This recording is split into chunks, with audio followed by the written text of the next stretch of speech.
And so whatever it is, like if it's like relationship problems or whatever it is, we go to the original seed. And once we get there, we see how it happened. We see everybody involved. And then we do, Yahshua always leads forgiveness. And so we do forgiveness of ourselves for the part that we had in it. And we give forgiveness to the people who had a part in it. And then after we do that, we release all contracts in all directions in time, so that there's no more, this will be completely removed and healed. And so then after that happens, they do a soul retrieval where they send back all the energy that was spent on them, healed and cleansed, and then they bring back all of your energy, healed and cleansed. And so after you do that, it's like when the timeline raises, it's like the roots of a tree. It goes in every direction that energy ever touched in your timeline, in your Akashic records, and it heals that. So when you're doing the healing, you're not only healing yourself, you're healing your children, you're healing you're healing your grandchildren, you're healing all the, the people that are above you that had to suffer with the same thing. So the whole thing is being clear so that you never have to deal with that again. If they're looking for a quantum healer, there is something that they need to heal. They just don't, their higher self is probably focusing on sending them, to release something. And even if they don't know what it is, if they just feel like they want to experience a session, their higher self knows them and loves them more than anything else in the world. And they know exactly what they need in order to be successful and to heal and to move forward. And so they will guide the whole session to whatever it is that they need. And so you really don't have to even know what it is.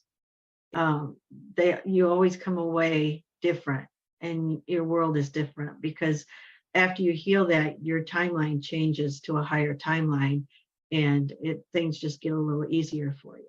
You're always learning more about your own energy. But the first question you should always ask yourself is that mine? Is this feeling mine? And if it's not, then you realize it, then you can help transmute it. People don't realize how important energy is around you, and how you're feeling it, and how you're sensing it, and how you're just like if you just go to a grocery store and you walk by someone who has a lot of sadness, if you've been doing the work and your light's shining, you're going to help that person just by your field touching their field. They get the keys and codes immediately. So sometimes you end up going to the store not because you want to go, but Spirit wants you to go there. And there is somebody that needs you to be there. And so it happens all the time. Oh, yeah. And so it's just so amazing. Once you learn how the quantum field works, how your energy field works, how it affects you, how it affects others, it opens up a brand new, whole different world to you, because it all starts to make sense. When you're doing the healing, you're not only healing yourself, you're healing your children, you're healing you're healing your grandchildren, you're healing all the, the people that are above you that had to suffer with the same thing. So the whole thing is being cleared so that you never have to deal with that again. And that wasn't, when I first began, that wasn't the way it was. It's once we started ascending and getting in the higher energy that it was completely cleared out. When I began, it was just one record at a time, and we had to clear it, forgive it. And it was a lot for a person to go through. And I asked Yasha, well, was there a better way to do it? And that's when he started telling me to have the intention that it connects like the roots of a tree in all directions in time, clearing the whole field.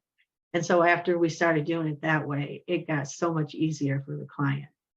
And we also, the energies has risen so high because of the ascension, it makes it easier for us to do that kind of work.